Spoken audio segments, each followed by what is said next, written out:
सहारा प्रणाम। सहरसा में देख रहे हैं आप, आपके साथ मैं हूं पूजा शर्मा। यूकेएसएससी घोटाले में सीएम धामी ने बड़ा एक्शन लेते हुए एसटीएफ की जांच में तेजी लाने के निर्देश दे दिए हैं। उन्होंने साफ किया है कि दोषियों को जल्द से जल्द गिरफ्तार किया जाए। साथ ही साथ उन्होंने 6 परीक्षाओं को भी निरस्त कर दिया है। 2015 से हुई भर्तियों पर भी उन्होंने जांच बैठा दी है।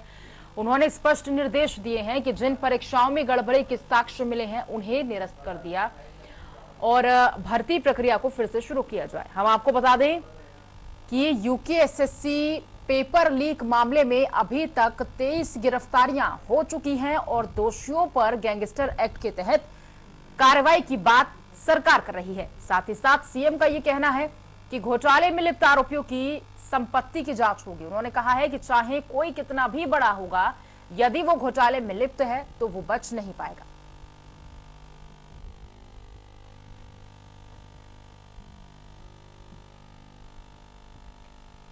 तो यूकेएसएससी घोटाले में सीएम धामी ने बड़ा एक्शन लेते हुए एसटीएफ को जांच में तेजी लाने के निर्देश दे दिए हैं। उन्होंने ये साफ कहा है कि दोषियों को जल्द से जल्द गिरफ्तार किया जाए। साथ ही साथ उन्होंने 6 परीक्षाओं को भी निरस्त करने की बात कही है।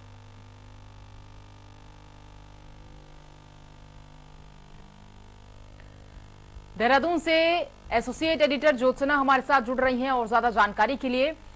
ज्योत्सना, यूकेएसएससी का ये पूरा मामला जो कि तूल पकड़ता हुआ तो हम कई दिनों से देख रहे हैं कि नजर आ रहा है, लेकिन जो बड़ा एक यहां पर बयान सीएम धामी का देख रहे हैं कि 2015 के बाद से जितनी भी परीक्षाएं हुई हैं उन्हें भी रद्द किया जाएगा। इसे हम थोड़ा सा जानना चाहेंगे, क्या ऐसी भी कोई खबर है? देखिए पूजा, आप जानती हैं कि अधीनस्थ सेवा चयन आयोग का मामला लगातार तूल पकड़ रहा था और खास तौर पर दिसंबर में जो परीक्षा हुई थी उसको लेकर के सबसे ज्यादा बवाल हुआ, क्योंकि ये माना गया कि इसमें घोटाला हुआ। विपक्ष पहले से इस बात को उठाता रहा लेकिन सरकार तब डिनाई करती रही। लेकिन जब बेरोजगार संघ पूरे एविडेंस के साथ मुख्यमंत्री को मिला, मुख्यमंत्री ने जांच के आदेश दिए, तुरंत एसटीएफ जांच शुरू हुई और विदिन 3 दिन के अंदर 3 लोगों की अरेस्टिंग हुई और उसी के बाद ये साफ हो गया कि ये मामला बहुत बड़ा है। जब मैं आपसे बात कर रही हूँ तो तब आप समझ सकती हैं कि 23 लोगों की अरेस्टिंग हो चुकी है। अरेस्टिंग में हर तरीके के लोग हैं। आप सोचिए, अधिकारी भी हैं, यानी कि कुछ जेई हैं, शिक्षक हैं, जनप्रतिनिधि हैं, लोअर क्लास के लोग हैं, यानी पीआरडी जवान से लेकर चतुर्थ क्लास से कर्मचारी से लेकर सब लोग हैं। अब ऐसे में लगातार ये बात आ रही थी कि जब एक परीक्षा में इतना बड़ा गड़बड़ झाला हुआ है तो जो पूर्व की परीक्षाएं थी वो सही हुई होंगी, पारदर्शिता से हुई होंगी, और ये लगातार चर्चा हो रही थी। कांग्रेस कह रही थी आप हमारे शासनकाल की भी जांच करवाइए। 16 में हमारे समय में भी गड़बड़ी हुई थी और तब तत्कालीन आयोग के जो अध्यक्ष थे आरबीएस रावत, उन्होंने इस्तीफा दे दिया था और अब फिर गड़बड़ी सामने आई तो अब आयोग के अध्यक्ष ने इस्तीफा दे दिया है। तो जो आयोग के अध्यक्ष हैं उनकी भी जांच होनी चाहिए, क्योंकि उनकी जवाबदेही है पारदर्शी ढंग से परीक्षा कंडक्ट करवाना और युवाओं के भविष्य के साथ कोई खिलवाड़ ना हो, इसके लिए इसको सुनिश्चित करना। तो मुख्यमंत्री लगातार चीजों को देख रहे थे। वो कह रहे थे कि जो भी दोषी हैं, चाहे वो कोई भी है, बख्शा नहीं जाएगा। लेकिन जब उनको सारी चीजों का फीडबैक मिला तो कल देर रात उन्होंने एक उच्च स्तरीय बैठक की, जिसमें डीजीपी से लेकर एसटीएफ के अधिकारियों से लेकर गृह मंत्रालय के जो वरिष्ठ अधिकारी हैं, अपर मुख्य सचिव से लेकर सब अधिकारियों के साथ उन्होंने मंथन किया। तो ये सामने आया है कि पिछली कई परीक्षाओं में भी गड़बड़ी हुई है। तो उन्होंने कल साफ तौर पर ये निर्देश दे दिए हैं कि जिन परीक्षाओं में गड़बड़ी सामने आई है, यानी कि अभी तक जिन परीक्षाओं में पेन ड्राइव मिले हैं, नकल के मामले मिले हैं, सीडी मिली है, पेपर को लीक करने का मामला आया है, उन परीक्षाओं का आकलन किया जाए और अगर उन परीक्षाओं में गड़बड़ी बड़े पैमाने पर हुई है तो उन्हें निरस्त कर दिया जाए। फिलहाल मुख्यमंत्री ने सारी परीक्षाओं को निरस्त करने का आदेश नहीं दिया है, बल्कि उन्होंने पुलिस और एसटीएफ को कहा है कि वो आकलन करे उन परीक्षाओं का जिन परीक्षाओं में गड़बड़ी हुई है। 3 परीक्षाएं बिल्कुल क्लियर हैं जिनमें गड़बड़ी हुई है। उनकी जांच के लिए उन्होंने पहले ही पुलिस महानिदेशक को बोल दिया था। महानिदेशक ने एसटीएफ के एसएसपी को कह दिया था कि इन परीक्षाओं की भी जांच करें, क्योंकि जो वर्तमान परीक्षा की जांच हो रही है, इसके अलावा पूर्व में जो 2 परीक्षाएं हुई थी उनकी भी जांच की जाए। तो इस तरीके से मुख्यमंत्री ने आज एक बात साफ कह दी है कि अगर कोताही हुई होगी तो वो परीक्षाएं निरस्त होंगी। वो अलग बात है कि सरकार को मंथन करना पड़ेगा कि उन परीक्षाओं में हो सकता है कि कुछ ऐसे युवा भी पास हुए होंगे जिन्होंने अपनी मेहनत से, अपनी परिश्रम से नीट एंड क्लीन परीक्षा पास की होगी, मेरिट के आधार पर वो नौकरी बिल्कुल। कर और रहे देखिए होंगे। ज्यादातर ऐसे सरकार के लिए अभ्यर्थी थोड़ा होते हैं, ज्यादातर ऐसे छात्र होते हैं ज्योत्सना, जो कि नीट एंड क्लीन तरीके से एग्जाम देते हैं, क्योंकि ये प्रिपरेशन बहुत सालों से होती है और तब जाके एग्जाम होता है, प्री होता है, मेंस होता है, इंटरव्यू होता है। आप समझिए कि यूकेएसएससी का एग्जाम जो कि बहुत ही टफ लेवल का होता है, उसमें बच्चे जब परीक्षा देते हैं तो बहुत मेहनत लगती है, लेकिन यहाँ पर कुछ अधिकारियों की वजह से, कुछ लोगों की वजह से ये मामला तूल पकड़ा और अब इसका खामियाजा कहीं ना कहीं आज के यूथ को भुगतना पड़ रहा है, इन अभ्यर्थियों को भुगतना पड़ रहा है। बिल्कुल पूजा, देखिए जो अभ्यर्थी 5 साल से नौकरी कर रहा है, जो नकल या किसी और माध्यम से पास हुआ है उसका तो ठीक है, उसे पता है वो कैसे हुआ है, लेकिन आप सोचिए उस अभ्यर्थी की जिसने सालों मेहनत की, उसका घर दूर दराज के इलाके में रहा होगा, माता पिता ने अपनी कह सकते हैं कि पेट काट के अपने बेटे को पैसे दिए होंगे कि वो परीक्षा की तैयारी कर रहा है, उसने भी दिन रात मेहनत की होगी, कोचिंग सेंटर में रहा होगा, उसके बाद उसने परीक्षा पास की, उसका सिलेक्शन हो गया, अब उसके परिवार में खुशहाली के दिन आ गए, यानी कि उसकी मेहनत सफल हो गई, उसके परिवार का संघर्ष सफल हो गया, और अब भी वो भी इस दायरे में आएगा तो कहीं ना कहीं परेशानी जरूर होगी। यही वजह है कि आज मुख्यमंत्री ने साफ किया कि पहले उन्होंने आकलन करने को कहा है और आकलन करने के बाद ही आगे की कार्रवाई होगी, क्योंकि मुख्यमंत्री भी इस बात को जानते हैं कि उत्तराखंड का युवा कितना संघर्ष करता है किसी भी सफलता को पाने के लिए। वैसे कोई भी सफलता बगैर संघर्ष के नहीं मिलती है, लेकिन उत्तराखंड जैसे पहाड़ी इलाके में, दुर्गम इलाके में, जहां पहाड़ में शिक्षा से लेकर अन्य मूलभूत सुविधाओं का अभाव है, वहां पर अगर कोई युवा मेहनत करके आगे बढ़ता है तो बहुत बड़ा अचीवमेंट होता है। और यहाँ पर युवा ने मेहनत की, लेकिन उसकी परीक्षा कहीं ना कहीं नकल माफियाओं के, या जो लाइजनर होते हैं, दलालों के चंगुल में फंस गई लोगों की। बिल्कुल। तो देखिए इस पूरे करप्शन में सीएम धामी सख्त जरूर हैं, लेकिन अब 2015 के बाद से जो परीक्षाएं हैं, क्या उन्हें भी निरस्त कर दिया जाएगा? इस पर सभी की निगाहें बनी हुई हैं। फिलहाल बहुत शुक्रिया करेंगे ज्योत्सना जानकारी को साझा करने के लिए। खबरों में आगे बढ़ेंगे। नैनीताल हाईकोर्ट ने उत्तराखंड मूल की महिलाओं को उत्तराखंड लोक सेवा आयोग की परीक्षा में 30% आरक्षण दिए जाने के खिलाफ सुनवाई की है। अब सुनवाई करते हुए मुख्य न्यायाधीश विपिन सांघी और न्यायमूर्ति आरसी ने फिलहाल 30% के आरक्षण पर रोक लगा दी है। अब साथ ही साथ याचिकाकर्ताओं को परीक्षा में बैठने की अनुमति भी दे दी गई है। अब कोर्ट ने सरकार और लोक सेवा आयोग से 7 अक्टूबर तक जवाब मांगा है। मामले की अगली सुनवाई 7 अक्टूबर को करेंगे। मिली जानकारी के अनुसार हरियाणा और उत्तर प्रदेश की महिला अभ्यर्थियों ने उच्च न्यायालय में 30% के आरक्षण को लेकर याचिका लगाई थी, जिसके बाद उन्हें आयोग की परीक्षा से बाहर कर दिया गया था।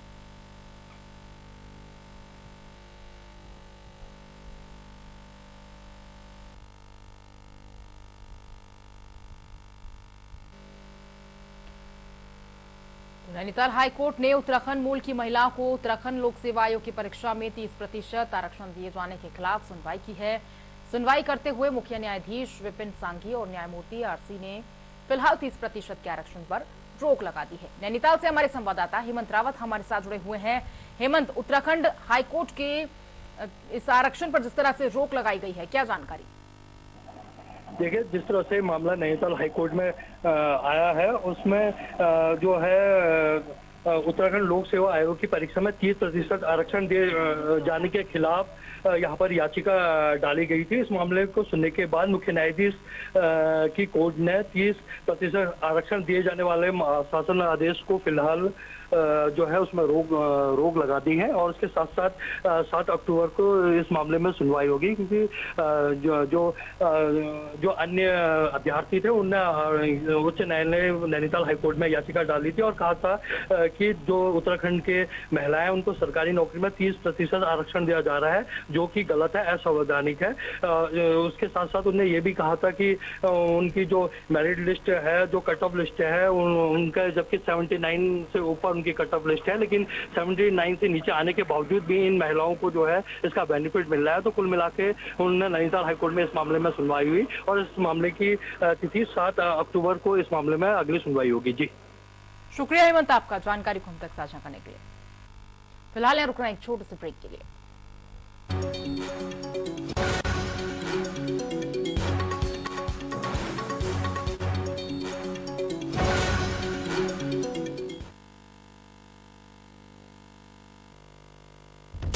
सहारा प्रणाम, हस्तक्षेप में आपका स्वागत है। आज हमारे साथ एक ऐसी शख्सियत हैं, आप हमारे दर्शकों को समझाइए किसी को कन्विंस न कर सको तो कंफ्यूज करो। अंदाज से नहीं चलता है देश, देश चलता है व्यवहार और कानून से। और बीमारी तो किसी को पूछ के नहीं आती, वो गरीब को भी आती है और अमीर को भी आती है। और नए भारत को बनाने के लिए जो रास्ता है वो जल समृद्धि के मार्ग से जाता है। अगले 3 महीने तक मजदूर से वो पैसा नहीं ले रहे हैं। जो संस्थाएं हैं वहाँ पर उनसे पूछा क्या आपने कि भाई आपने इनको पैदल क्यों चलने दिया? जनरल साहब, सहारा न्यूज नेटवर्क एकलौता ऐसा चैनल है हमारे चैनल का नाम है सहारा, इसीलिए मैंने दे दिया था कोरोना गो ये नारा। क्योंकि पर्यटक के लिए सबसे जरूरी होती है भरोसा और सेफ्टी। बिल्कुल। ये सारे फॉरेनर होने के बाद भी हम किसी का कम्युनिटी ट्रांसमिशन नहीं हुआ। महामारी में हम लोग तुरंत जाके उलझ गए हैं, ये तो कहा जा सकता है कि सर मुड़ाते ओले पड़े। तो एक तरीके से हमारे कम्युनिटी में एक सेंस ऑफ रिस्पॉन्सिबिलिटी भी था जो पब्लिक ने काफी सपोर्ट किया। आपकी जानकारी के लिए मैं कहना चाहूँगा जी कि यहाँ रिकवरी रेट भी नॉर्थ ईस्ट उनके कितना नजदीक है। कोरोना धोखा नहीं रहना है अगर अपने भीतर का शौर्य को जगा है। यह कोई दैवी आपदा है, प्रकृति नाराज है या इंसान की कोई बड़ी भूल है? मैं जो देख रहा हूँ ये प्रकृति का एक संकेत है।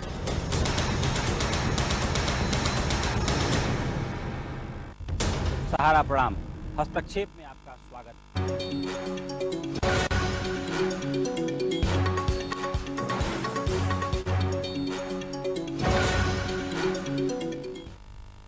केदारनाथ धाम के मुख्य पड़ाव सीतापुर में इन दिनों यात्री परेशान हैं। यात्रा पड़ाव में सुलभ शौचालय की व्यवस्था नहीं है। चारों तरफ गंदगी का अंबार लगा हुआ है।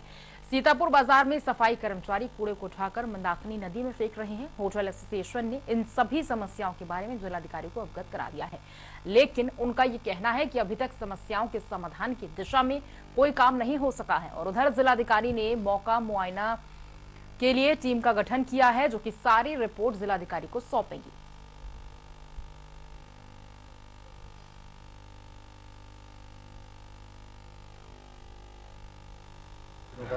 हार्दिक अभिनंदन और स्वागत।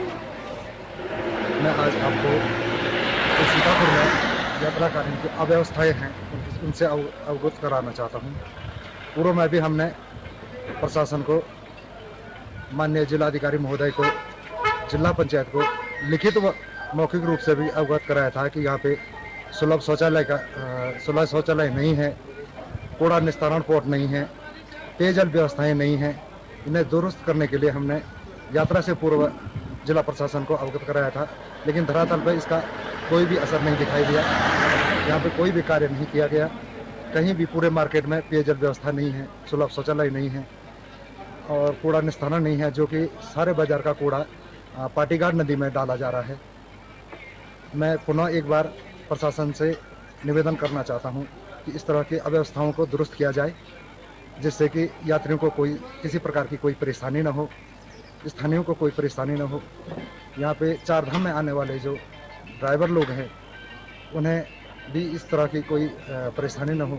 मजबूरन वो जो जंगल को हमारे रास्ते जा रहे हैं उन पे शौच करते हैं, जिनकी बहुत ही दयनीय स्थिति बनी हुई है पूरे बाज़ार में। इसी तरह मुझे लगता है कि हर बाज़ार में इस तरह की अव्यवस्थाएं होंगी। तो मेरा सभी व्यापार संघ अध्यक्षों से, प्रत्येक बाजार के अध्यक्षों से निवेदन है कि अपने अपने बाजार में जो समस्याएं हैं उसको व्यापार श्री केदारधाम होटल एसोसिएशन के पोर्टल पर डाल के हम जिला प्रशासन को अवगत कराएंगे। और मेरा प्रशासन से निवेदन है कि इस तरह की अव्यवस्थाओं को दुरुस्त किया जाए। देहरादून में चिकित्सा स्वास्थ्य शिक्षा विभाग ने नेत्रदान पखवाड़ा कार्यक्रम का आयोजन किया है। 25 अगस्त से 8 सितंबर तक नेत्रदान पखवाड़ा शिविर का आयोजन किया जाता है। नगर निगम हॉल में स्वास्थ्य मंत्री धन सिंह रावत ने कार्यक्रम का शुभारंभ किया है। इस मौके पर स्वास्थ्य मंत्री धन सिंह रावत ने कहा है कि राज्य में 50 लाख से ज्यादा आयुष्मान कार्ड बन चुके हैं। आबादी के हिसाब से मोबाइल वैन के जरिए घर घर जाकर मुफ्त आयुष्मान कार्ड बनाने की बात भी धन सिंह रावत ने कही है। धन सिंह रावत ने ये कहा है कि आशाओं को 600 रुपए प्रति डिलीवरी प्रोत्साहन राशि दी जाएगी। उन्होंने कहा है कि भविष्य में मुफ्त में मोतियाबंद ऑपरेशन अभियान भी चलाया जाएगा। पूरे देश में राष्ट्रीय नेत्रदान पखवाड़े के रूप में मनाया जा रहा है और आज हमने इसका शुभारंभ अपने देहरादून राजधानी में किया है। आज हमारे माननीय मेयर जी भी हमारे साथ में हैं, हमारे माननीय विधायक लोग भी शामिल हैं और इस पखवाड़े में हम पूरे प्रदेश में हर ब्लॉक स्तर पे, जिला मुख्यालय में, अपने हॉस्पिटलों में एक हर जगह एक बड़ा अभियान चला रहे हैं और लोगों को प्रेरित कर रहे हैं कि वो लोग जो स्वेच्छा से अपना नेत्रदान करना चाहते हैं उन लोगों के फॉर्म भी भराए जाएंगे और एक बड़ा अभियान हम पूरे प्रदेश में चला रहे हैं। हमारी सरकार के द्वारा पूरे प्रदेश में 1 लाख लोगों के मोतियाबिंद के ऑपरेशन फ्री में किए गए और इसके लिए भी व्यापक अभियान हम पूरे प्रदेश में चला रहे हैं। देहरादून के माल देवता के सरखेत में मकान के नीचे दबे एक ही परिवार के 5 सदस्यों में से 3 शव बरामद कर लिए गए हैं। पिछले 5 दिनों से आपदाग्रस्त क्षेत्र में एसडीआरएफ का रेस्क्यू ऑपरेशन चल रहा है और 2 युवकों के शव और एक 15 वर्षीय लड़के का शव बरामद हुआ है। अभी भी 3 लोगों की तलाश जारी है। मृतकों की पहचान राजेंद्र और सुरेंद्र के रूप में हुई है। दोनों ही मृतक टिहरी गढ़वाल के जैदवाड़ी निवासी हैं। शुक्रवार रात आई आपदा के बाद एनडीआरएफ, एसडीआरएफ और पुलिस टीम लगातार मकान के नीचे दबे पारिवारिक सदस्यों की तलाश कर रही है। आपदा में देहरादून के 7 और टिहरी के 4 लोग अभी तक लापता हैं। एनडीआरएफ और एसडीआरएफ पुलिस प्रशासन की टीम सर्च और रेस्क्यू ऑपरेशन चला रही है, लेकिन नाकाफी साबित हो रही है। अभी तक लापता देहरादून में अनीता राणा, राजेंद्र सिंह राणा, जगमोहन, सुरेंद्र सिंह, विशाल, दीपक रावत, गीताराम जोशी, टिहरी में कमान सिंह, रुक्मणी देवी, सचिन और वीना है।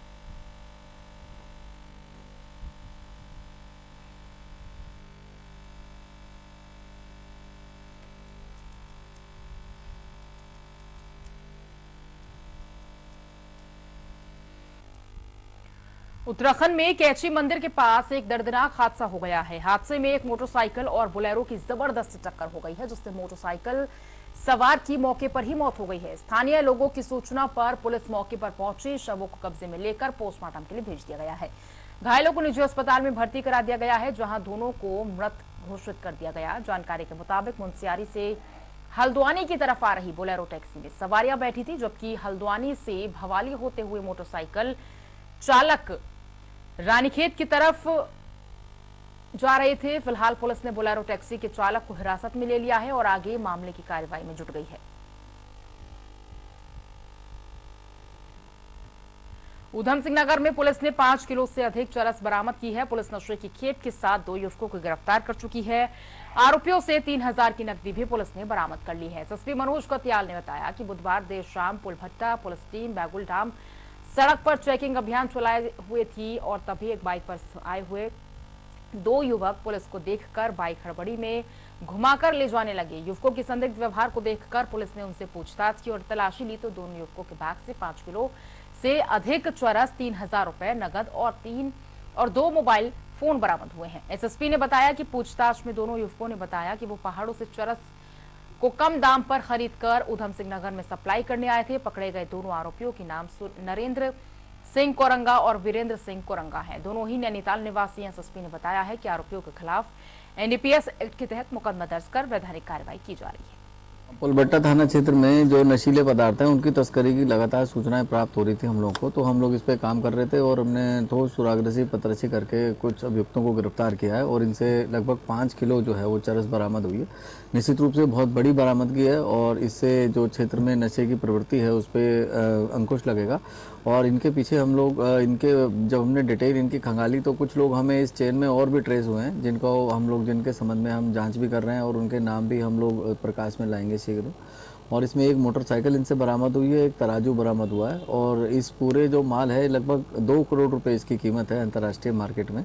और इसमें जो वरिष्ठ पुलिस अधीक्षक महोदय हैं उनके द्वारा 7000 रुपये का इनाम टीम के लिए घोषित किया गया है और बहुत ही सराहनीय कार्य है। सीओ साहब के निर्देशन में कार्य हुआ है और एसओ साहब ने अभी रिसेंटली ज्वाइन किया है तो बहुत अच्छा काम इसमें हुआ है और हम लोग आगे भी ये अभियान जारी रहेगा नशे के विरुद्ध। और हम जनता से भी अपील करेंगे कि यदि कोई नशे के संबंध में उनकी सूचना आती है तो वो हमारे नंबर्स हैं, उन नंबर्स पे हमसे वो शेयर करें और उनकी सूचना को, उनके नाम को बिल्कुल गोपनीय रखा जाए। उत्तराखंड के युवाओं को बेहतर कौशल और रोजगार देने के उद्देश्य से बुधवार को कौशल विकास मंत्री सौरभ बहुगुणा की मौजूदगी में उत्तराखंड होटल एसोसिएशन और विभागीय अधिकारियों के बीच एमओयू पर हस्ताक्षर किए गए। इस मौके पर मंत्री सौरभ बहुगुणा ने कहा कि इस तरह के प्रयासों से युवाओं को रोजगार के अवसर मिलेंगे। उन्होंने बताया कि एसोसिएशन द्वारा चयनित युवाओं को कम से कम 6 माह की रोजगार गारंटी दी जाएगी। साथ ही 6 माह बाद संबंधित होटल नियोक्ता और कार्मिक के मध्य संबंधों को आधार पर रोजगार की प्रकृति निर्भर करेगी।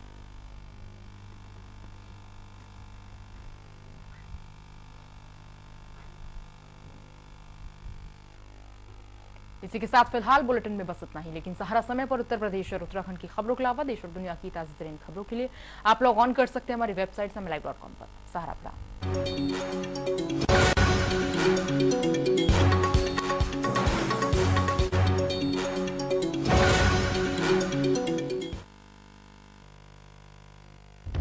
सहारा प्रणाम।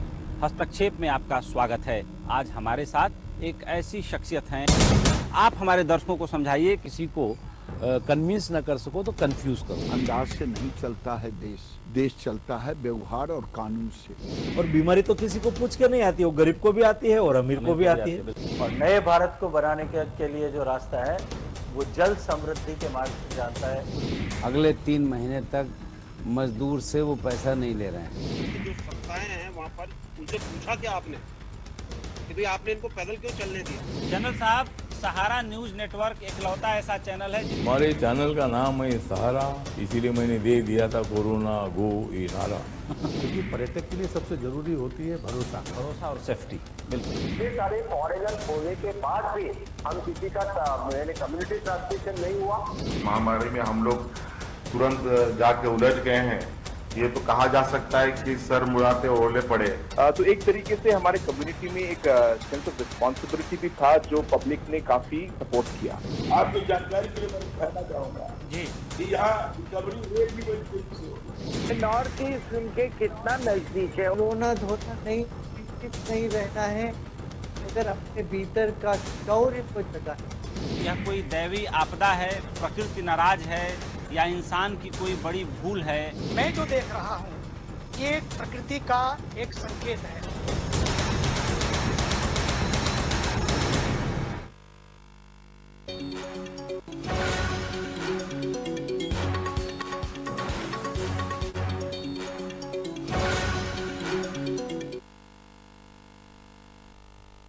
और खबर वाराणसी से है, जहां ज्ञानवापी केस में सुनवाई पूरी हो चुकी है। 12 सितंबर को फैसला आएगा। हिंदू और मुस्लिम पक्ष की ओर से दलीलें कोर्ट के सामने रख दी गई हैं और अब फैसले की बारी है, जिससे कोर्ट 12 सितंबर तक फैसले को सुरक्षित रख लिया है। हिंदू और मुस्लिम पक्ष की ओर से तमाम सबूत अपने अपने पक्ष में कोर्ट में पेश किए गए हैं और कोर्ट ने 12 सितंबर तक फैसले को सुरक्षित रख लिया है। 12 सितंबर को माननीय न्यायालय अपना फैसला सुनाएगा।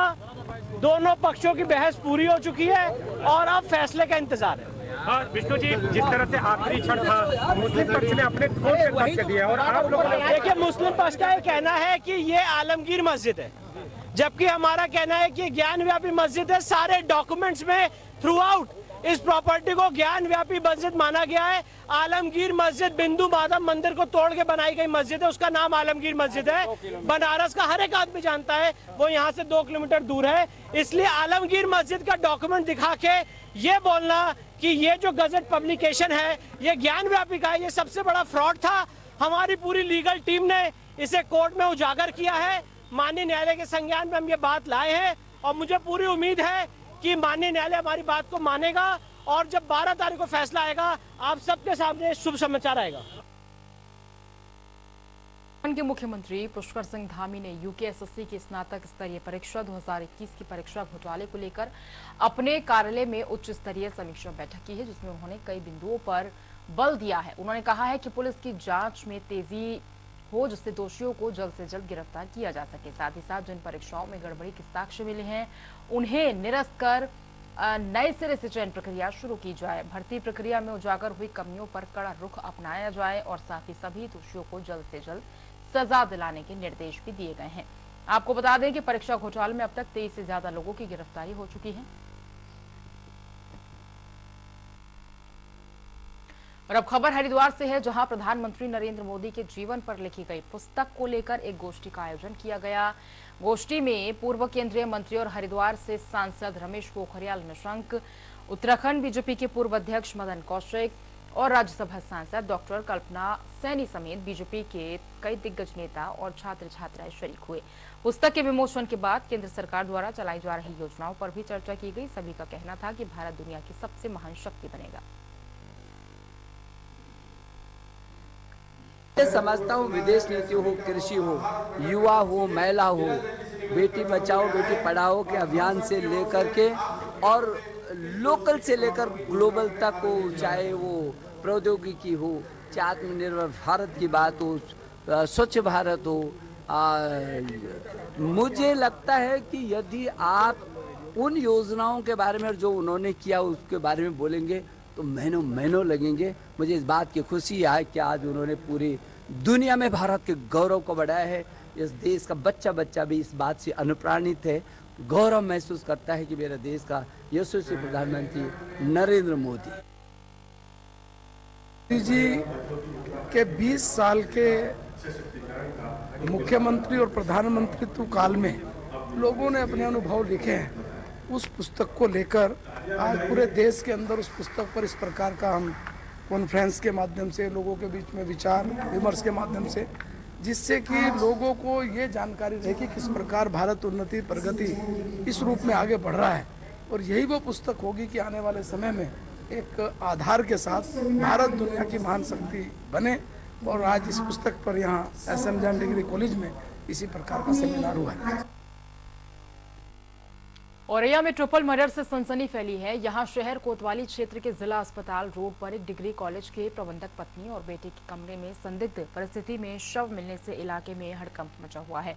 लोगों को घर के अंदर से गोलियों की आवाज सुनाई दी है। सूचना मिलते ही मौके पर अपर पुलिस अधीक्षक डॉग स्क्वाड और अपनी टीम के साथ पहुंचे हैं। आपको बता दें कि शहर कोतवाली क्षेत्र मिशन स्थित प्रकाश चंद्र महाविद्यालय के प्रबंधक संदीप पोरवाल, उनकी पत्नी मीरा और बेटा शिवम पोरवाल, तीनों का शव घर के अंदर संदिग्ध हालत में बरामद हुआ है। शरीर में गोलियों के निशान देखकर कहा जा रहा है कि अज्ञात बदमाशों ने घर में घुसकर फायरिंग की है, जिससे 3 लोगों की गोली लगने से मौत हो गई है।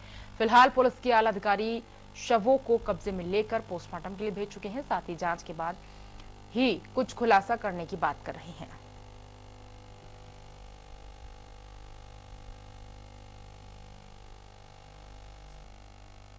संभल में नाबालिग गैंगरेप पीड़िता के सुसाइड मामले में 4 आरोपियों को गिरफ्तार कर लिया गया है और साथ ही में जांच कर रहे दरोगा अनिल कुमार पर निलंबन की गाजगिरी है। आपको बता दें कि पुलिस ने उसकी शिकायत के आधार पर कार्रवाई नहीं की है, जिससे आहत होकर नाबालिग पीड़िता ने आत्महत्या कर ली है। फिलहाल पुलिस ने शव को पोस्टमार्टम के लिए भेज दिया है और कुड़ फतेहगढ़ थाना इलाके के अटवा गांव का ये पूरा मामला बताया जा रहा है।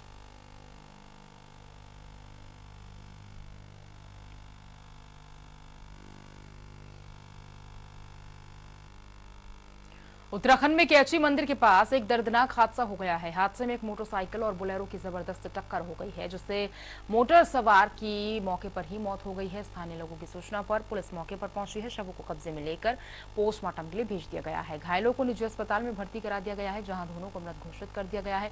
जानकारी के मुताबिक मुंसियारी से हल्द्वानी की तरफ आ रही बोलेरो टैक्सी में सवारियां बैठी थी, जबकि हल्द्वानी से भवाली होते हुए मोटरसाइकिल चालक रानीखेत की तरफ जा रहे थे। फिलहाल पुलिस ने बोलेरो टैक्सी के चालक को हिरासत में ले लिया है और आगे मामले की कार्रवाई में जुटे हुए हैं।